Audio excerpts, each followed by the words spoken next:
नमस्कार दोस्तों, मैं विवेक कुमार आप सभी का स्वागत करता हूं आपके अपने YouTube channel Sambodhi academy for education पर। और आज मैं आपके सामने जो है बीईओ का प्रैक्टिस सेट की सीरीज़ की जो प्रथम श्रृंखला की जो पहली जो है टेस्ट सीरीज है वो लेकर उपस्थित। उसमें पहला सेट आज हम करेंगे। उसमें कुल 120 क्वेश्चन आने हैं। आप सभी जानते हैं परीक्षा में 120 क्वेश्चन आएंगे। उन 120 क्वेश्चन में आज जो है लगभग 20 से 25 क्वेश्चन मैथ्स और रीजनिंग के होंगे, जिन्हें हमें सोल्व करना होगा। तो आज हम जो है जीएस के पोर्शन को कवर करेंगे। तो चलिए जल्दी से हम बात करते हैं प्रैक्टिस सेट की। तो इसका पहला क्वेश्चन है, निम्नलिखित में से किस मिशन के तहत मार्च 2019 में भारत द्वारा एंटी सैटेलाइट मिसाइल प्रक्षेपित किया गया है। एंटी सैटेलाइट मिसाइल होता क्या है, सबसे पहले हम ये जानेंगे। तो एंटी सैटेलाइट, जैसे ये पृथ्वी है, इसके बाहर हमारे बहुत सारे सैटेलाइट घूम रहे हैं। तो जो सैटेलाइट इसकी लाइफ समाप्त हो जाती है, यानी लाइफ का इसकी एंड हो जाता है, तो इस सैटेलाइट से हम इसको मिसाइल के द्वारा, इस मिसाइल से, जो सैटेलाइट मिसाइल है, इससे हम इसको ध्वस्त कर सकते हैं, इसको समाप्त कर सकते हैं। इसलिए इन सैटेलाइट का उपयोग किया जाता है। एंटी सैटेलाइट मिसाइल ये कहलाती हैं। और किस मिशन के तहत ये जो है लॉन्च की गई हैं, तो उस मिशन का नाम है मिशन शक्ति। मिशन शक्ति। चलिए दूसरा क्वेश्चन देखते हैं। वन फैमिली वन जॉब योजना किस राज्य में शुरू की गई है। ये छोटा सा राज्य है, ये इसका नाम है Sikkim. One family one job योजना, यानी प्रत्येक परिवार के एक व्यक्ति को नौकरी दी जाएगी। और ऐसा करने वाला भारत का पहला राज्य है सिक्किम। चलिए, भारतीय दंड संहिता यानी आईपीसी की किस धारा में आपराधिक षड्यंत्र को परिभाषित किया गया है। तो ये धारा 159 है, जिसमें आपराधिक षड्यंत्र को परिभाषित किया गया है कि किसे हम आपराधिक षड्यंत्र बोलते हैं। चलिए नेक्स्ट क्वेश्चन देखते हैं। भारत में कानून व न्याय व्यवस्था की प्रमुख समस्या है। तो सबसे बड़ी समस्या है भ्रष्टाचार एवं अपराध। तो दोस्तों, जो चैनल पर नए हो, चैनल को सब्सक्राइब कर लें और बेल आइकन को ज़रूर दबा लें, जिससे आप सीरीज में लगातार बने रहें। और इस सीरीज से बहुत क्वेश्चन आने की काफ़ी संभावना है, और इससे आप अपना स्वयं का आकलन भी कर सकते हैं। चलिए क्वेश्चन नंबर 5, दहेज अपराध धारा 304B भारतीय दंड विधान यानी आईपीसी की धारा 304B के तहत दहेज अपराध की विवेचना किसके द्वारा की जाती है। तो पुलिस उपाधीक्षक स्तर के जो अधिकारी होती हैं, वे इसकी विवेचना करते हैं कि ये दहेज अपराध है या नहीं है। यानी एसपी लेवल के जो सुपरिटेंडेंट ऑफ पुलिस एएसपी होते हैं और एसपी, तो इस लेवल के जो अधिकारी हैं वो इसकी विवेचना करते हैं, पुलिस उपाधीक्षक स्तर के अधिकारी। उत्तर प्रदेश के लोकायुक्त की अवधि की पदधारण जो अवधि है वो कितनी है, यानी कितने वर्ष तक वो अपने जो है कार्यकाल रहता है। तो 8 वर्ष उसका कार्यकाल रहता है। चलिए अगला क्वेश्चन देखते हैं। नोएडा उत्तर प्रदेश के किस जिले में अवस्थित है, यानी जीबीयू गौतम बुद्ध नगर। गौतम बुद्ध नगर में नोएडा जो है। चलिए आप कमेंट बॉक्स में नोएडा की फुल फॉर्म आपको बतानी है, ये आपको बतानी है। चलिए आगे चलते हैं। प्रशासनिक सुधार आयोग 1967, जिसने पहली बार लोकपाल तथा लोकायुक्त बनाने की संस्तुति की थी, के अध्यक्ष कौन थे। प्रशासनिक सुधार आयोग 1967 के अध्यक्ष कौन थे, जिसने पहली बार लोकपाल तथा लोकायुक्त बनाने की सिफारिश की थी। तो मोरारजी देसाई थे। बहुत इंपॉर्टेंट क्वेश्चन है। चलिए आगे चलते हैं। भारतीय संविधान के निम्नलिखित में से किस अनुच्छेद के द्वारा अस्पृश्यता की समाप्ति की व्यवस्था की गई है। इनटचेबिलिटी जो होती है उसकी समाप्ति, उससे हो जाता है खतरा, यानी अनुच्छेद 17 अनटचेबिलिटी। 17 खतरा, अनटचेबिलिटी अगर करते हैं तो कानूनी कार्रवाई होगी और जेल भी हो सकती है। तो कल ही हमारा ये लेक्चर हुआ था कॉन्स्टिट्यूशन का, और उसमें हमने जो मौलिक अधिकार ये सब पढ़ाए थे और वहीं से क्वेश्चन आ गया है। चलिए आगे चलते हैं। 10वां क्वेश्चन है, प्रसिद्ध ठुमरी गायिका गिरिजा देवी, प्रसिद्ध ठुमरी गायिका गिरजा देवी का जन्म किस शहर में हुआ था? तो वाराणसी में इसका जन्म हुआ था। नेक्स्ट क्वेश्चन है, भारत के राज्यों में से उत्तर प्रदेश निम्नलिखित में से किन फसलों का अग्रणी उत्पादक है? यानी उत्तर प्रदेश में सर्वाधिक फसलें कौन सी उत्पादित होती हैं? तो गेहूँ, आलू और गन्ना। गेहूँ, आलू और गन्ना ये उत्तर प्रदेश की जो है मुख्य फसलें हैं। चलिए अगला क्वेश्चन देखते हैं। क्वेश्चन नंबर 12, भारत के राज्यों में से कौन सा राज्य चावल का सर्वाधिक उत्पादन प्रति हेक्टेयर करता है? यानी उत्पादन क्षमता के अनुसार सबसे ज़्यादा उत्पादन किस राज्य में होता है? तो पश्चिम बंगाल प्रति हेक्टेयर सबसे ज़्यादा उत्पादन करता है। चलिए क्वेश्चन नंबर 13, जिला प्रशासन का मुख्य कार्य इनमें से क्या है? क्वेश्चन है, जिला प्रशासन का मुख्य कार्य क्या है? तो आप देखिए, अधीनस्थों को अनुदेश देना, जो सबऑर्डिनेट्स हैं उन्हें अनुदेश देना जिला प्रशासन का मुख्य कार्य है। क्वेश्चन नंबर 14, प्रथम दीनदयाल हस्तकला संकुल व्यापार सुविधा केंद्र अवस्थित है? आंसर है इसका बी, वाराणसी। प्रथम दीनदयाल हस्तकला संकुल व्यापार सुविधा केंद्र कहाँ अवस्थित है? वाराणसी में। उत्तर प्रदेश संबंधित है तो BEO और UPPCS के लिए इम्पोर्टेंट हो जाता है। क्वेश्चन नंबर 15, समुद्री घास निम्नलिखित तत्व का मुख्य तथा महत्वपूर्ण स्रोत है। समुद्री घास किस चीज़ का मुख्य स्रोत है ये पूछ रहे हैं, तो इसका आंसर है आयोडीन।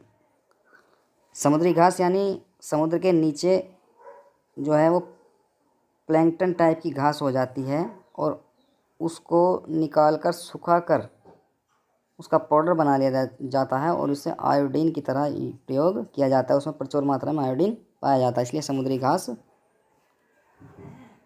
आयोडीन तत्व का मुख्य तथा महत्वपूर्ण स्रोत होता है। चलिए आगे चलते हैं। क्वेश्चन नंबर 16, उत्तर प्रदेश का कौन सा जनपद दशहरी आम का सर्वोच्च उत्पादक है? तो लखनऊ जो है दशहरी आम का सर्वोच्च उत्पादक है। क्वेश्चन नंबर 17, निम्नलिखित में से किस शासक ने दीवान-ए-अमीर कोही विभाग की स्थापना की थी? तो मोहम्मद बिन तुगलक। दीवान-ए-अमीर कोही विभाग की स्थापना करने वाले मोहम्मद बिन तुगलक वंश के शासक, जिसे बुद्धिमान मूर्ख भी कहा जाता है। चलिए क्वेश्चन नंबर 18, काष्ठ नक्काशी घरेलू उद्योग के लिए उत्तर प्रदेश का कौन सा नगर प्रसिद्ध है? काष्ठ नक्काशी यानी लकड़ी पर जो नक्काशी होती है उसके लिए उत्तर प्रदेश का कौन सा नगर प्रसिद्ध है? तो सहारनपुर उसके लिए फेमस है।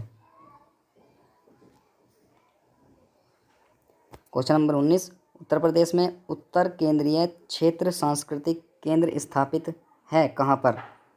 क्वेश्चन नंबर 19, उत्तर प्रदेश में उत्तर केंद्रीय क्षेत्र सांस्कृतिक केंद्र स्थापित है तो इलाहाबाद में। कहाँ पर? इलाहाबाद में। चलिए अगला क्वेश्चन 20वां, भारतीय संविधान के अनुच्छेद 170 के अनुसार किसी राज्य की विधानसभा के सदस्यों की न्यूनतम तथा अधिकतम संख्या क्रमशः क्या हो सकती है? यानी जो विधानसभा होती है किसी भी राज्य में तो उसके सदस्यों की कम से कम और अधिक से अधिक कितनी संख्या हो सकती है? तो यह संख्या है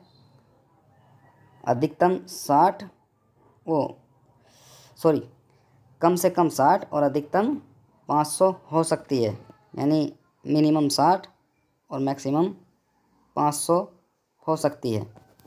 चलिए क्वेश्चन नंबर 21, भारतीय संविधान के 17वें संशोधन द्वारा भारत के राष्ट्रपति के चुनावों में जिन 2 केंद्र शासित प्रदेशों को भाग लेने का अधिकार दिया गया है वे कौन से हैं? तो वे कौन से स्टेट हैं? दिल्ली और पुदुचेरी। इन्हें 70वां संविधान संशोधन करने के बाद राष्ट्रपति के चुनाव में भाग लेने का अधिकार दे दिया गया है। क्यों? क्योंकि यहाँ पर विधानसभा पाई जाती है, इसलिए। चलिए क्वेश्चन नंबर 22, पृथ्वी की सतह का वह भाग जिस पर भूकंप तरंगों को सर्वप्रथम रिकॉर्ड किया जाता है वो क्या कहलाता है? सिस्मोसाइट। पृथ्वी की सतह का वह भाग जिस पर भूकंपीय तरंग को सबसे पहले रिकॉर्ड किया जाता है सिस्मोसाइट 22 का सी। चलिए अगला क्वेश्चन देखते हैं। भारत की जनगणना 2011 के अनुसार उत्तर प्रदेश के निम्नलिखित में से किस जिले की साक्षरता दर सर्वाधिक है? तो कौन सा जिला है 2011 की जनगणना के अनुसार उत्तर प्रदेश की निम्नलिखित में से किस जिले की साक्षरता दर सर्वाधिक पाई जाती है? तो गाजियाबाद ऐसा जिला है जिसकी साक्षरता दर लिटरेसी रेट सर्वाधिक है। चलिए क्वेश्चन नंबर 24। भारत के निम्नलिखित में किस राज्यों में थारू जनजाति निवास करती है? तो थारू जनजाति उत्तराखंड और उत्तर प्रदेश में निवास करती है। उत्तराखंड और उत्तर प्रदेश में थारू जनजाति निवास करती है। चलिए माल्थस के अनुसार जनसंख्या नियंत्रण का सर्वाधिक प्रभावकारी उपाय निम्नलिखित में से क्या हो सकता है? माल्थस के अनुसार पूछ रहे हैं कि माल्थस के अनुसार जनसंख्या नियंत्रण का सर्वाधिक प्रभावकारी उपाय क्या है? Question number 25। तो आंसर है ए, युद्ध।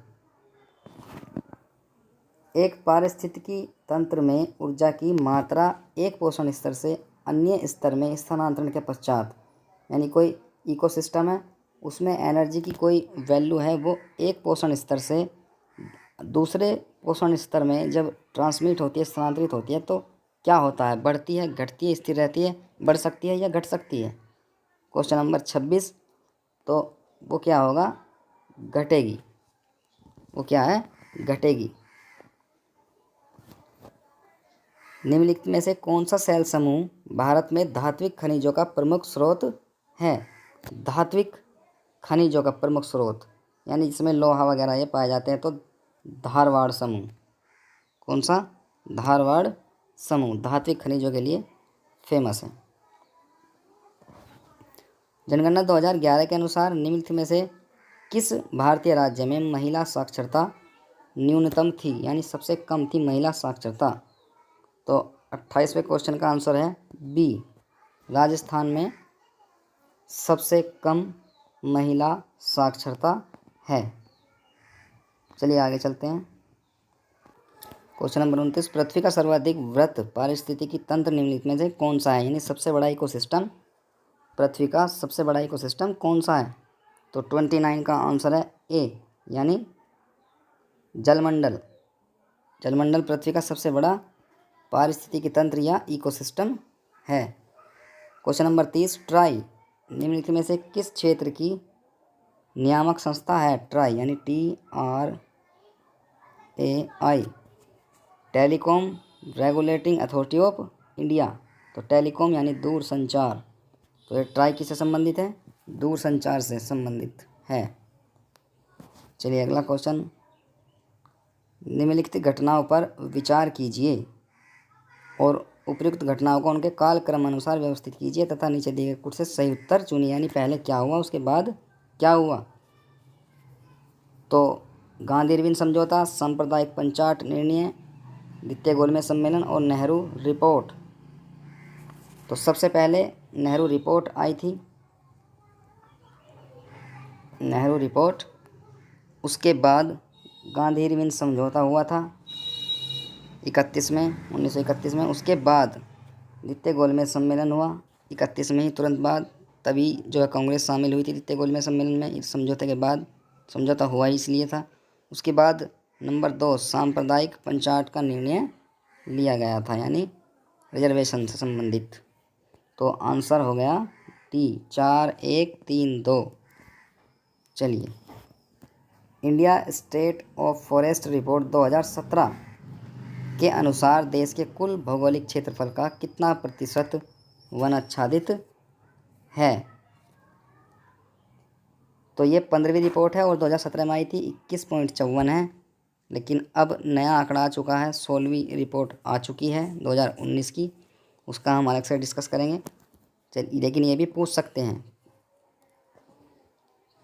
चलिए क्वेश्चन नंबर 33। ताप के निम्नलिखित में से किस पैमाने में ऋणात्मक मान नहीं होता, यानी टेम्परेचर का ऐसा कौन सा पैरामीटर या वो पैमाना है जिसमें निगेटिव मान नहीं पाया जाता? तो ऐसा केल्विन है, इसमें निगेटिव मान नहीं पाया जाता। बहुत इंपॉर्टेंट क्वेश्चन है। तो केल्विन में निगेटिव नहीं पाया जाता। क्वेश्चन नंबर 34, प्रकाश संश्लेषण प्रक्रिया के लिए निम्नलिखित में से किसकी उपस्थिति आवश्यक नहीं होती?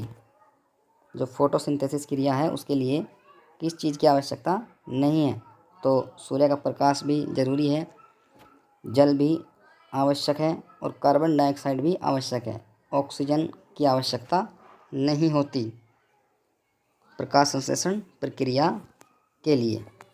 प्रकाश संश्लेषण पौधे क्या करते हैं? कार्बन डाइऑक्साइड लेते हैं और ऑक्सीजन छोड़ते हैं। तो कार्बन डाइऑक्साइड की आवश्यकता तो है और सूर्य के प्रकाश की उपस्थिति में ये होती है और जल होना आवश्यक है। तो ऑक्सीजन इसका राइट आंसर है। ऑक्सीजन की कोई आवश्यकता नहीं होती। क्वेश्चन नंबर 35, राम गुस्से में श्याम को मारने का प्रयत्न करता है। श्याम को ऐसी स्थिति में प्राइवेट प्रतिरक्षा का अधिकार आईपीसी की किस धारा में दिया गया है? तो ऐसी धाराएं 97 में ये कहा गया है कि यदि आपको कोई मारने का प्रयत्न करता है तो आप प्रतिरक्षा अपनी कर सकते हैं। तो आईपीसी की धारा 97 के तहत आप अपना बचाव कर सकते हैं। चलिए क्वेश्चन नंबर 36, साइबर अपराध में यानी साइबर क्राइम जो हो रहे हैं उसमें दंड का प्रावधान किस विधि के अंतर्गत दिया गया है? क्वेश्चन नंबर 36 का आंसर है ए, सूचना प्रौद्योगिकी अधिनियम के तहत साइबर अपराध में दंड का प्रावधान किया गया है। आत्मरक्षा का अधिकार है अपने शरीर के प्रति अपराध से प्रतिरक्षा, बिल्कुल। उसके बाद बात करते हैं दूसरे के शरीर की प्रतिरक्षा, बिल्कुल। चोरी लूट आदि अपराध से प्रतिरक्षा, बिल्कुल। यानी उपरोक्त सभी आत्मरक्षा का अधिकार, उपरोक्त सभी।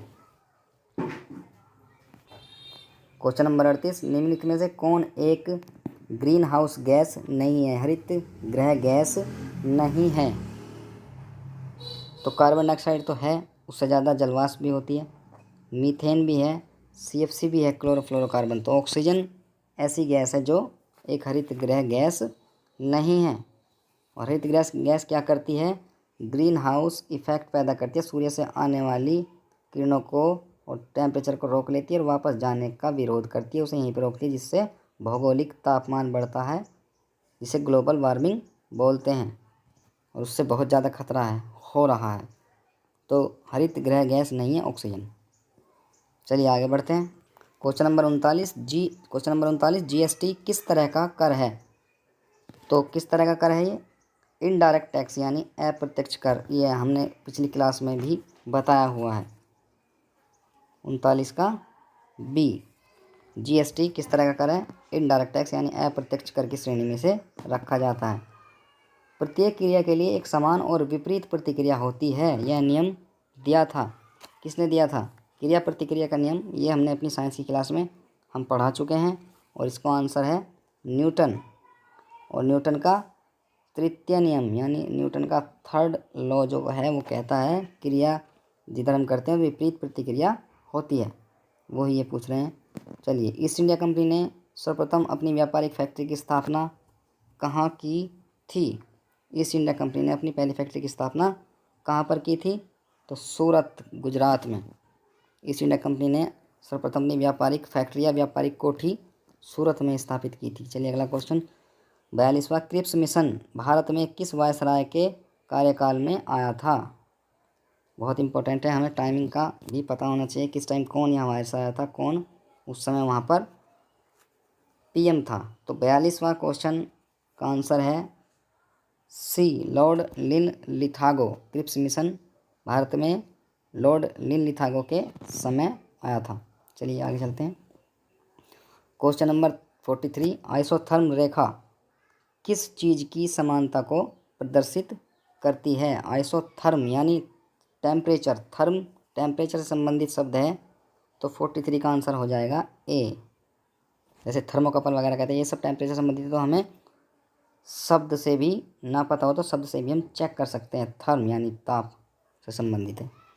चलिए, भारत में गेहूं का उत्पादन सबसे अधिक किस राज्य में होता है या किया जाता है? क्वेश्चन नंबर 44, आंसर है डी, उत्तर प्रदेश में गेहूं का सर्वाधिक उत्पादन किया जाता है। चलिए भूगोल से अगला क्वेश्चन नंबर 45, दिन रात होने का क्या कारण है? ये हमने भूगोलिक क्लास में बता दिया है कि पृथ्वी अपने अक्ष पर घूमती है तो उससे दिन रात होते हैं, और पृथ्वी जो सूर्य के चारों तरफ घूमती है यानी परिक्रमा करती है, परिक्रमण करती है, उससे जो है ऋतुएं चेंज होती हैं। तो पृथ्वी द्वारा सूर्य की परिक्रमा, पृथ्वी का अपनी धुरी पर चक्कर लगाना, जी बिल्कुल 45वें का जो है आंसर बी, पृथ्वी का अपनी धुरी पर चक्कर लगाना, यानी यहाँ सूर्य है, यहाँ पृथ्वी है, और ये अपनी धुरी पर ऐसे चक्कर लगा रही है, ऐसे चक्कर लगा रही है। तो अब इसकी तरफ जो फेस है यहाँ दिन होगा, और मान लें हम यहाँ इधर तो रात होगी, फिर घूम कर जाएंगे तो यहाँ दिन हो जाएगा और यहाँ रात हो जाएगी। तो पृथ्वी का अपनी धुरी पर घूमना यानी परिभ्रमण जो गति है वो दिन रात होने का कारण है। चलिए, सूर्य के गिर्द परिक्रमा में निम्नलिखित में से कौन सा ग्रह अधिकतम समय लेता है? यानी सूर्य के चारों तरफ जो ग्रह घूमते हैं तो उनमें सबसे ज़्यादा जो समय लेने वाला ग्रह है वो कौन सा है? तो वो है बृहस्पति। कौन है? बृहस्पति सर्वाधिक समय लेता है सूर्य की परिक्रमा करने में, बृहस्पति। और बृहस्पति से संबंधित अभी कुछ तथ्य आए थे कि इसके सर्वाधिक उपग्रह होते थे, लेकिन अब शनि के सर्वाधिक उपग्रह हो चुके हैं 82। चलिए, सॉफ्टवेयर को इनसे सुरक्षित रखने की ज़रूरत है। तो सॉफ्टवेयर को किन से सुरक्षित रखने की ज़रूरत है? सबसे पहले अनाधिकृत पहुंच यानी अनऑथराइज्ड एक्सेस, उसके बाद कृमि और वायरस यानी इंसेक्ट और वायरसेस। तो इन दोनों से सॉफ्टवेयर को सुरक्षित रखने की ज़रूरत होती है, यानी आंसर हो जाएगा बी और सी, दोनों से सुरक्षित रखना पड़ेगा सॉफ्टवेयर को। प्रकाश का रंग निर्धारित होता है किसके कारण? तो प्रकाश का रंग जो निर्धारित होता है कि प्रकाश किस कलर का होगा, वो इसकी तरंग दैर्ध्य यानी वेवलेंथ, जो वेवलेंथ होती है उससे जो है प्रकाश का रंग निर्धारित होता है, यानी कलर जो सेट होता है वो वेवलेंथ के द्वारा सेट होता है। चलिए आगे चलते हैं। ज़्यादा ऊंचाई पर सांस लेने में कठिनाई क्यों होती है? तो ये हमने बता रखा है कि ऊंचाई बढ़ने पर वायुमंडलीय दाब में कमी होती है, इसीलिए वायु के कम दबाव के कारण जो है ज़्यादा ऊंचाई पर सांस लेने में कठिनाई होने लगती है। तो आंसर है इसका ए। चलिए क्वेश्चन नंबर 50, मृदा प्रदूषण नियंत्रण के लिए आवश्यक है क्या? तो मृदा प्रदूषण यानी मिट्टी के प्रदूषण को कैसे बचाया जा सकता है? कचरा निपटारा का प्रबंधन यानी कचरे का मैनेजमेंट करके जो है मृदा प्रदूषण को कंट्रोल कर सकते हैं। चलिए, भारत में सीएनजी आधारित वाहनों का सर्वप्रथम परिचालन कहाँ पर हुआ था? सीएनजी यानी कंप्रेस्ड नेचुरल गैस से चलित जो वाहन थे उनका सबसे पहले जो परिचालन कहाँ पर शुरू किया गया था? तो दिल्ली में सबसे पहले सीएनजी आधारित वाहनों का परिचालन शुरू हुआ था। चलिए क्वेश्चन नंबर 52, संकटग्रस्त वन्य प्राणियों को सूचीबद्ध करने वाली पुस्तक को क्या कहते हैं? यानी जो वन्य प्राणी वन्य जीव संकट में आ चुके हैं और विलुप्ति के कगार पर हैं, तो उन्हें उनकी सूची बनाने के लिए, जिससे कि उनको बचाव किया जा सके, उस पुस्तक को क्या कहते हैं जो उनकी सूची बनाने के लिए रखी गई है? तो रेड डाटा बुक। कौन सी है? Red data book. चलिए, वायुमंडल में CO2 यानी कार्बन डाइऑक्साइड की अधिकता किसका कारण है? तो ये ग्लोबल वार्मिंग का कारण तो है, लेकिन ऑप्शन ए एवं बी भी है, तो क्या बी है अम्ल वर्षा? तो 53 का आंसर हो जाएगा केवल ए। अम्ल वर्षा का ये कारण नहीं है, अम्ल वर्षा का कारण होता है नाइट्रस ऑक्साइड आदि होता है। तो ग्लोबल वार्मिंग का कारण है कार्बन डाइऑक्साइड की अधिकता। क्वेश्चन नंबर 54, अनुच्छेद 352 के अंतर्गत राष्ट्रपति द्वारा घोषित आपात स्थिति संसद के दोनों सदनों द्वारा पुष्टि होनी चाहिए। यानी जो राष्ट्रपति ने 352 के अंतर्गत आपात की स्थिति घोषित की है, तो संसद के दोनों सदनों द्वारा कितने दिनों में इसकी पुष्टि कर देनी चाहिए, वरना यह समाप्त हो जाएगी। तो क्वेश्चन नंबर 54 का जो आंसर है वो है सी, केवल 1 माह में इसकी पुष्टि हो जानी चाहिए। क्वेश्चन नंबर 55, केंद्र सरकार को कानूनी सलाह कौन देता है? केंद्र सरकार का जो वकील होता है वही जो है केंद्र सरकार को कानूनी सलाह देगा, और होता कौन है वो? Attorney general. और राज्य सरकार की बात करें तो एडवोकेट जनरल। चलिए आगे चलते हैं। क्वेश्चन नंबर 56, श्वेत पत्र क्या है? श्वेत पत्र हम अपनी कॉन्स्टिट्यूशन क्लास में पढ़ा चुके हैं, पहली क्लास में हमने पढ़ा दिया था। तो 56 का आंसर जो है किसी विषय विशेष पर सरकारी रिपोर्ट, यानी हमारा जो राष्ट्रीय पत्र है श्वेत पत्र है, और सारी सरकारी रिपोर्ट इसी पर संपादित की जाती हैं। तो चलिए दोस्तों, आज के लिए इतना ही। बाकी नेक्स्ट वीडियो में जो है हम कवर करेंगे पूरा पेपर। और आपको वीडियो अच्छी लगी हो तो इसे लाइक शेयर करना बिल्कुल भी ना भूलें, और जो चैनल पर नए हो वे चैनल को प्लीज़ सब्सक्राइब ज़रूर कर लें। और वीडियो देखने के लिए आपका बहुत बहुत धन्यवाद। नमस्कार।